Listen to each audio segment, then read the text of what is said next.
How many people who've been here, if you've been here 3 days, you've heard it, it's on the web? How many people have heard that? Doesn't that suck? Day 2 I heard that. Yeah, it does. It's on the web. Yeah. Where is it at? It's like it's in the, where's the tree? It's in the forest. Right? Where is it, right? Where's the leaf? It's on the tree. Kind of thing. Well, let's just look. I'm going to show you some shortcuts. I'm going to use the external Cisco site for all the things that I show you. Why? Because our customers can go there. Our customers, again, that's one of the big changes the internet brought.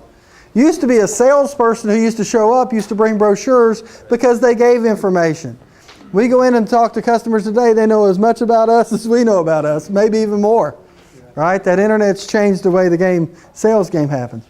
So I'm going to go ahead and hook up my laptop here, in theory.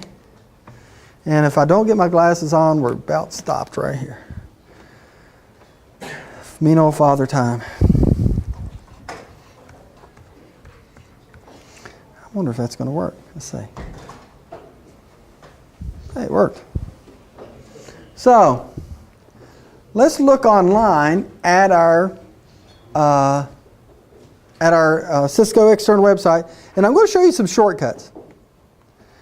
This is the easiest. This is one of the coolest things I can show you if you don't already see this. And this is probably a little secret to. I don't know why they keep it that way. If I want to go look at switching, there's something called the Go strategy. www.cisco.com/go/switching. If I just do Go switching, it's going to take me to the switching page on Cisco.com.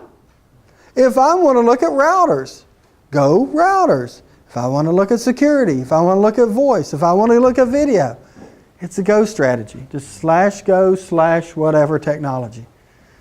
I'm really surprised that sometimes people say, and here's how they've divided it up. So let's look at our access switches. Our featured products. We're going to start down here at the bottom. Our Catalyst 2960 series of switches. Layer 2 fixed switches and layer 2 through 4 services. Well, what that means is it can do 802.1x, it can do some cool things and read into the frame a little bit deeper, but it's going to assign VLANs and not be able to route VLANs. So this is a layer 2 only. So the 29 is a layer 2 only switch. These are access layer switches. It provides power over Ethernet plus. So let's just go to this page here. It has 8, 24, or 48 fast Ethernet port configurations, or gigabit Ethernet port configurations, depending on what you want. We can go to compare models. Go here. Why does that not slide over? Is there kind of logic behind the numbering? Yes, that's the only logic I can figure out on it. The layer 2 switches, 2900s. The layer 3 switches, starting with layer 3, the 3000 series. So the 2960 or 2940. So is the number of ports or something? Well, they've subsetted some of those for just industrial switches or this, that, and the other. So compact switches. I'm trying to get this thing to go over. I think I got to do a view.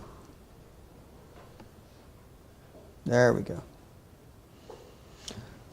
So we've all seen Cisco part numbers. I'm going to actually decipher some of them for you. If you've ever seen a Cisco bomb or Cisco part number. This thing's got a laser on it somewhere. Let me figure out where it's at. Here it is. Oh, yeah. So, LAN-based layer 2. WS, work group switch. That's what WS stands for. It's a legacy term. C, Catalyst, 2960S. That's the latest models we have. S means stackable. It's a layer 2 stackable switch. 48 tells me how many ports are on the switch. 48 Ethernet ports for users. Kind of cool. 24 is going to have 24 ports. Then the next T is twisted pair. That means it's copper. Users are going to use copper to connect up to it. Then the next D tells me the uplinks, the connection out of the switch. We have special connections out of the switch called uplinks. That D stands for 10 gigabit, I guess DESA, right? So 10 gigabit. This has two 10 gigabit connections out of the switch. So in essence, this switch is going to look like this. It's going to have 48 Ethernet connections here that are copper, and then it's going to have two 10 gigabit uplinks that we could use fiber optics on to get to the next switch, to the distribution switch. Yes? Does Catalyst mean anything except? That's the brand. That's the brand. That's all it is. Came from the Crescendo acquisition. It was their brand of switches, and Cisco's maintained it.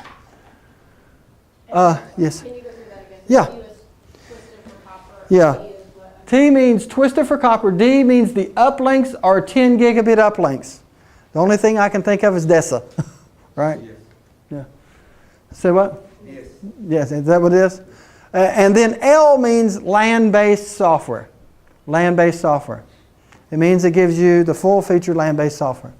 So if you look at this switch here, is there anything about power? No. If we want to find something with power, we might step down here. WSC2960S48 FP. Full power. We can give 30 watts of power out all the ports on that. That's what FP stands for. If we have just LP, it's limited power. We can only do so much power. About half the number of ports for 30 watts of power on that. So that's the... Is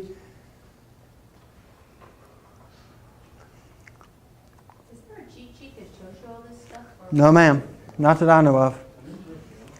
And how many SKUs did you say there were? How many SKUs? Well, we got as many as Walmart. Yeah. And they change between switch. Yes, sir. I'm just thinking my next conversation with the Yeah. CEO, how I'm bringing this up. Yeah. You should have this conversation with the CEO, right? Should I ask L or S? What is that again? All right. So the last, like here, S is SFP. No. Oh. The L, which is Oh, the L is land-based software. These things come in two types of software, land-based, or they have an S-base here, that's down here, I think. Well, that's here, right? That's there. If I have S down here, that's LAN entry. There'll be a test on this later. No, there will not be. I'm just showing this so you'll kind of be familiar with this. After you see this the first 10,000 times, and I hope you do, because that means you're selling a lot of stuff, you'll understand this. But there is rhyme and reason through these things. And, yes, sir. Do all of our competitors have stackable switches? Excuse me? Our competitors have Oh, absolutely, yeah. Everybody's got some form of stacking. Matter of fact, back in the late 90s, Cisco considered stacking very, very non-cool until they sold a stackable switch. And then it became really cool, right? This switch stacks, and I'll tell you, you can only stack 4 of these switches, and it's not intelligent stacking. You really get 20 gig between the switches is all you're getting. You don't get a lot of intelligence between them. Notice that these guys probably don't have redundant power supplies in this, or 2 power supplies in the switch. There's only 1 power supply in this. What happens when the power supply goes out here? What'd you say? Did you say something? No. Oh, yeah. So there's only 1 power supply in these, and it's fixed power supply. It's a fixed power supply. So this is the lowest end of the Cisco switches. Layer 2 only, can assign VLANs but can't route between them. Could do some kind of cool things. Does support energy-wise, by the way. You can actually give power over Ethernet and manage it. But think about it. If I bought this switch, can I do power over Ethernet? No. I have to buy that switch. I can't upgrade one that doesn't do power to one that does have power. So I have to be very specific in what I do here. I have to be very careful in this. And I don't see a lot of reasons at an access switch where you don't put power over Ethernet today. That'd be kind of stupid. So I probably wouldn't do that. Even I wouldn't do that. But here's what the switch looks like. And we can go back 1 slide. And here's what they look like. That's what. Now see when you look at these things, see these yellow? That yellow. I say yellow. It's yellow. That's the power ports.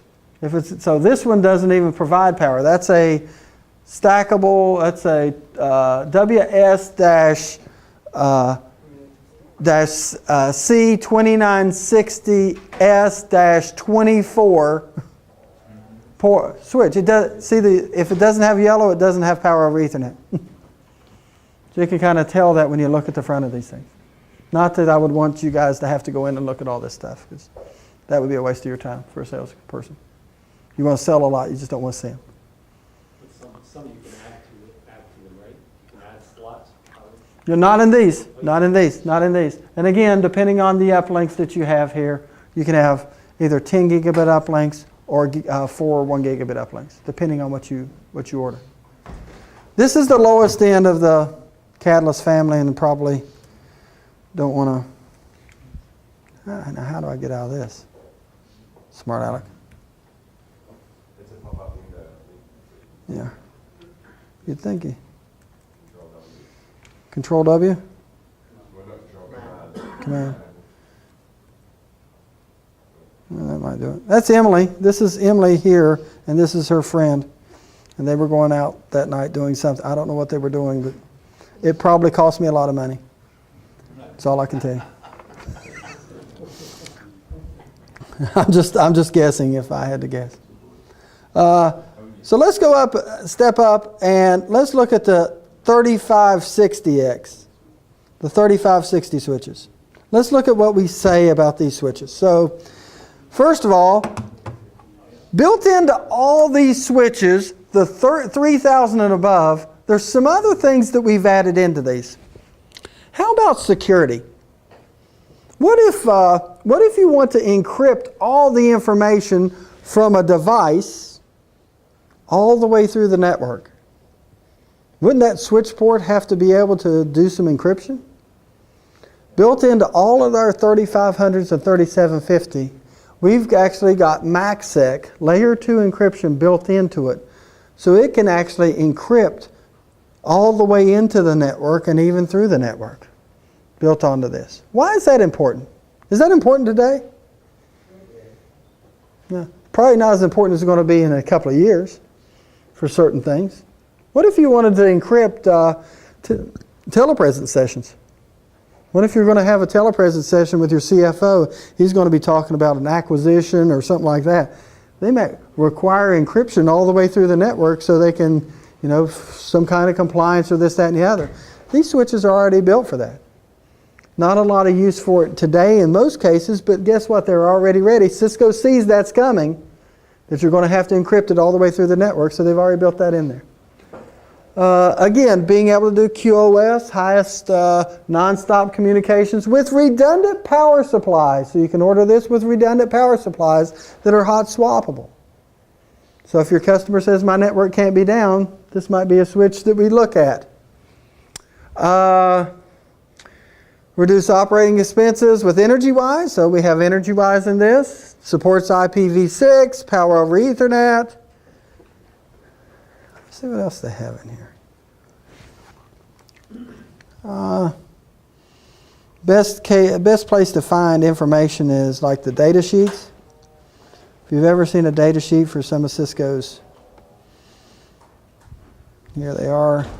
Here's a data. Excuse me? What is the X? Well, it's just an upgraded version. Yeah. So this is actually the third version of these that we've had upgraded. Data sheets have all the capabilities and all this in them. They'll have part numbers and all this. Let's go back. I'll come back to this in a second with the 30. The 3560 is a standalone switch. It's not stackable. It's not stackable. So it's a standalone switch. It has two power supplies. You can do compare models here. Bang. And it comes with 3 different software versions. You could buy it with LAN-based software. It's a layer 2 switch. It does have some layer 3 capabilities, but not a lot. You can upgrade that same switch to make it a full layer 3 switch. Give it IP base, or you can actually upgrade it one more time to IP services and get a fully functioning router out of it. I mean, it'll do everything but clean your line, clean your. So I see on here that they've got the land-based software and Uh-huh. IP-based software. Mm-hmm. Does it say what the recommended current versions are and what versions will be? No, no, it will not tell you that. Now, again, if your customer has a version that they want to do, they want to have, it will ship with one, and they can actually downgrade it or upgrade it, whichever one they want to do, based on their maintenance or their requirements. Yeah, because a lot of customers, again, will, they might be running 12.4 and we ship it with 12.5, and they say, we don't put 12.5 in our network, we can upgrade it or downgrade it. Yes, sir. Isn't it confusing for the market to have a layer 2 switch that has layer 3 functional Linux? Yeah, but it's not uncommon today.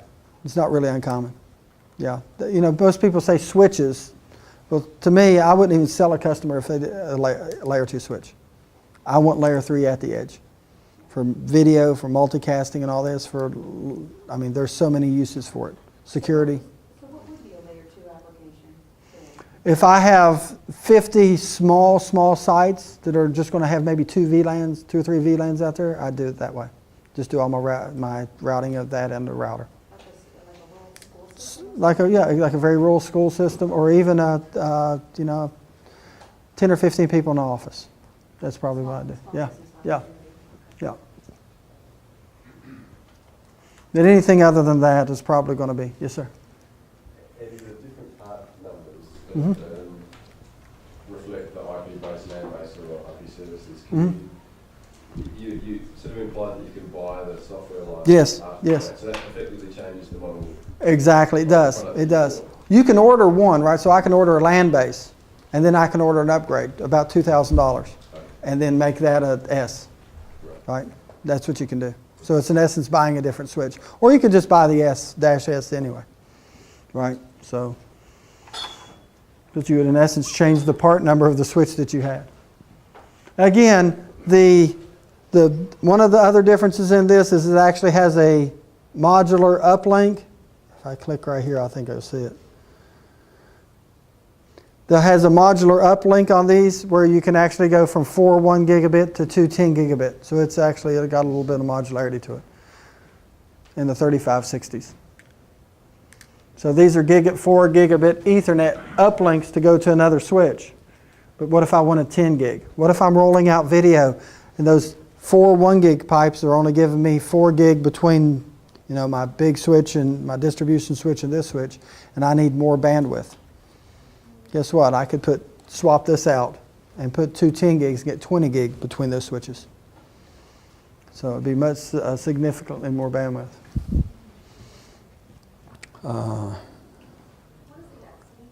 X is just the model of it, just an upgraded model. We had the G, so we had the 3750, and then the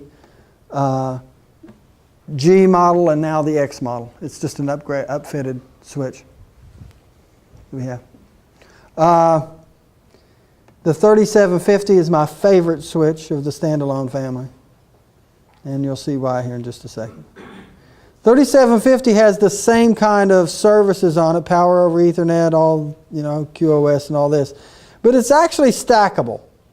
So if we go to the data sheets for this, we'll actually see that. So this is the front of the switch, and here's the back.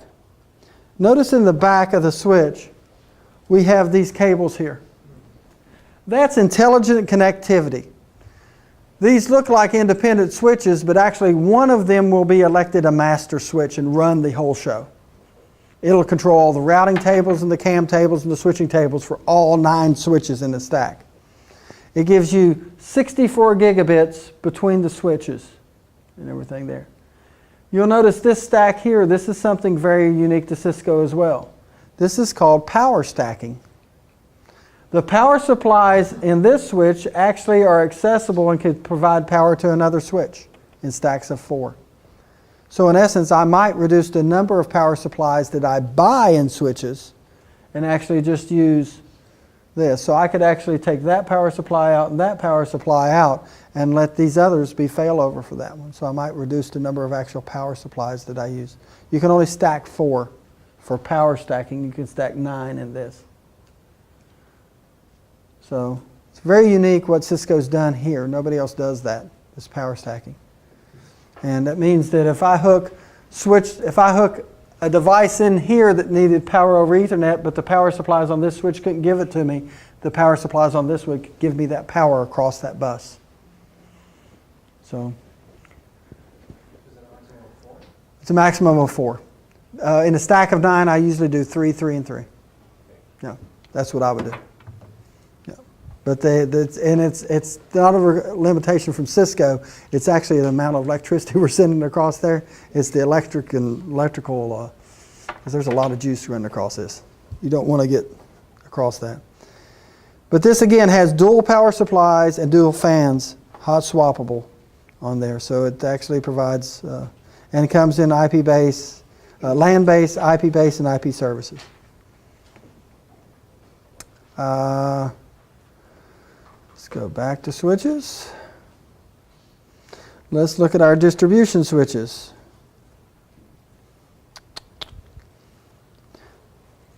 The Catalyst 4500E, the switch that I have up here. Again, it comes, and we're going to do a little math now. It comes in the 4503. In the 4503, you get 3 slots. One of those slots is a supervisor. So how many usable slots do you get? Very good. Let's continue. We have the Catalyst 4506. 4506 has 1 supervisor slot. How many usable slots? 5. Here's the tricky part. The 4507R has 7 slots. 2 of those slots are reserved for supervisors.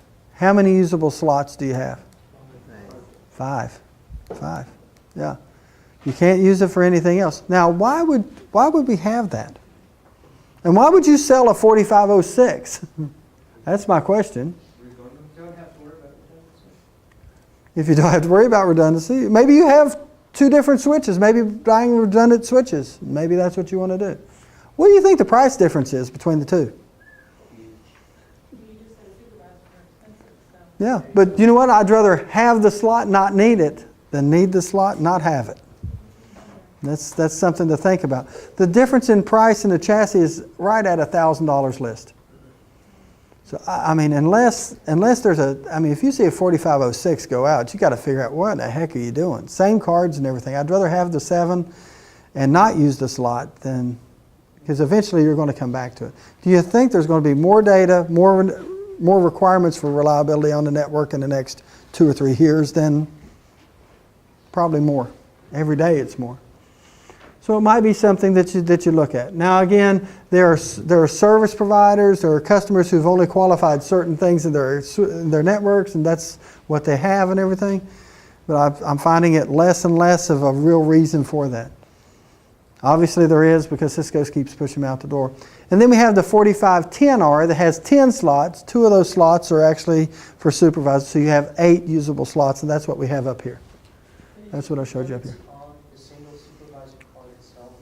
No, there's services. There's services in there. It can restart services, but there's no guarantee.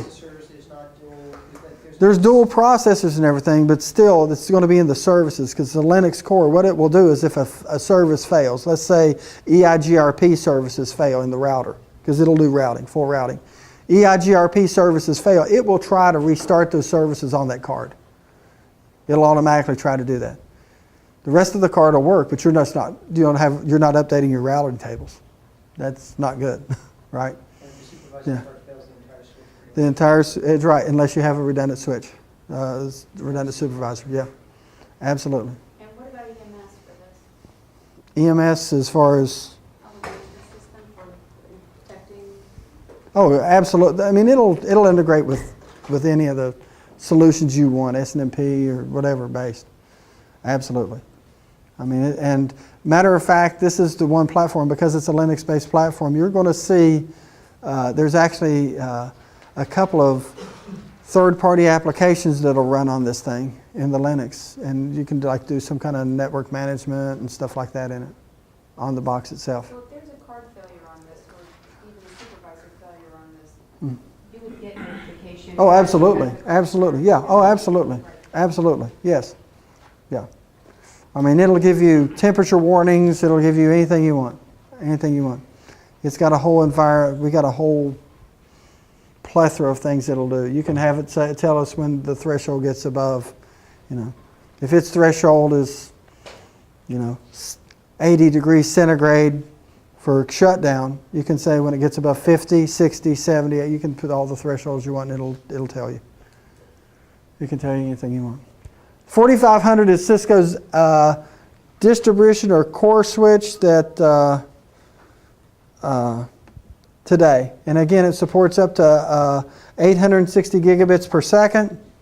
It's the only platform that does UPoE today. And again, UPoE is going to have a lot when we talk about VXI, we talk about virtualization at the desktop. Those little clients we have that actually drive the screens, you can actually drive the client and the screen there. So if a customer's looking at VXI, it might be a good kind of thing to do. Excuse me? UPoE is the 60 watts of power down to the individual device. And again, it's not a standard yet.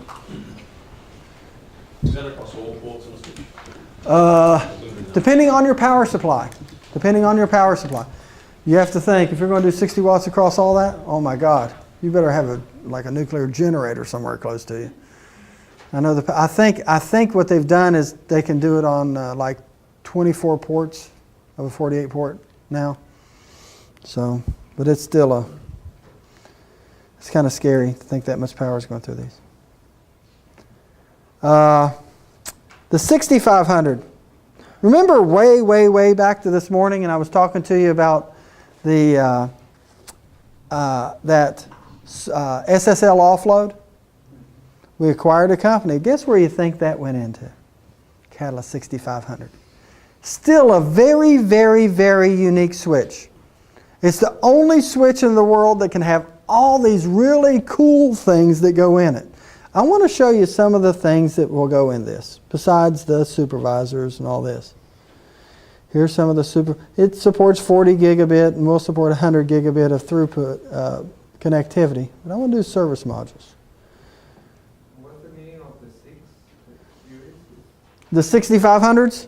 Yeah, well, it's just a platform that, again, Cisco has revisited the 5000. When Cisco originally got the Catalyst family of switches and everything, they had the 5000 series. And now they went to the 6000, and now they've, for their core switches. That's all it was. So it's about the sizing, or what's the difference? Because you were saying that between the 2900 and the 30. Yeah, 2900's layer 2 only. Layer 2, 3. Yeah, right. The 4500 is a layer 2 through 7 switch. It actually can read all the way through layer 7. It can watch the applications go through there. The Catalyst 6500 was our first layer 2 through 7 switch. Right? We took that capability down, and it's been down there for a while. So let's just look at service modules here.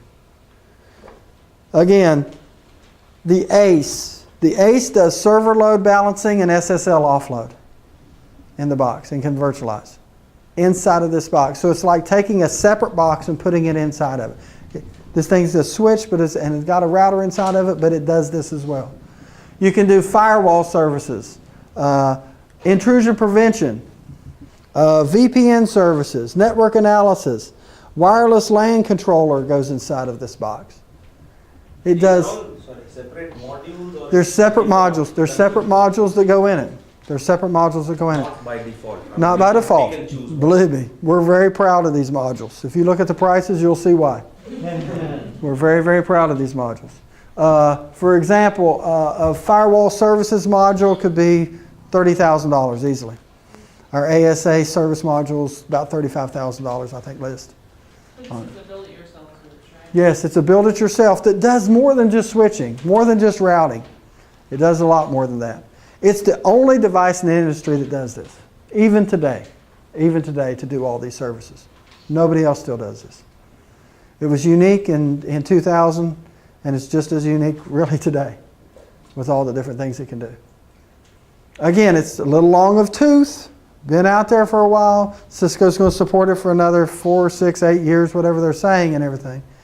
As a core switch, if I made this a core switch with 10 gigabit, 100 gigabit Ethernet, I'd probably put a Nexus in there today. But you're still going to have some of these switches, customers still use them. This is still over $1 billion run rate per quarter for Cisco. So it's still pretty important. Still a pretty important switch. Your customers may have this. It's an attack vector from Juniper. Juniper is going after these very, very aggressively, saying they're very old and all this, that, and the other. Absolutely. And Cisco's countering with the Nexus. The Nexus, which is our next generation switch. But there's still things that this thing does that nobody else does. So for service providers, we used to have modules in this thing for service providers that the modules cost $400,000 for. Just the modules in the thing. Well, and to your point, Juniper has definitely attacked that market. Oh yeah, They're after it. Oh yeah, they are certainly after that from a Cisco perspective. So, oh, that didn't work out too well.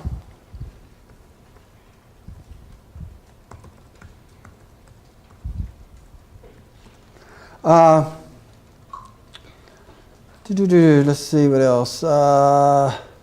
We'll go into data center switches a little bit later. I do want to show you the Nexus 7000, which would be really a core switch. If you want to do Ethernet core, this is probably the switch you'd certainly want to do it on today.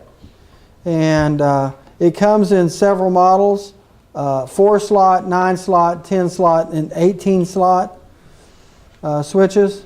Let me go back here and we'll just look at some 3D models. Let's do the 9 slot. I kind of like that one. Oh, well, that ain't going to work. I'm missing a plug-in. Maybe I can do it over here.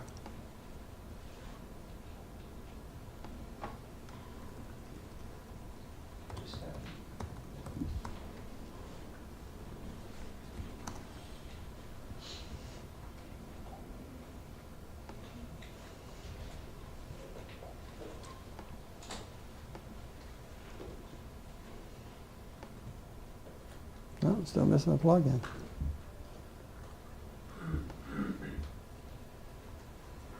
Ain't gonna work.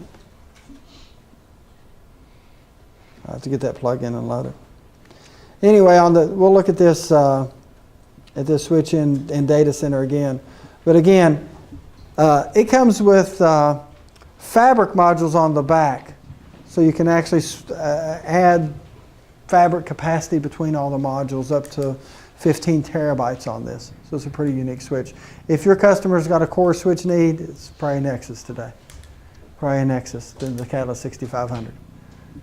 So that's all on the switch products that we cover.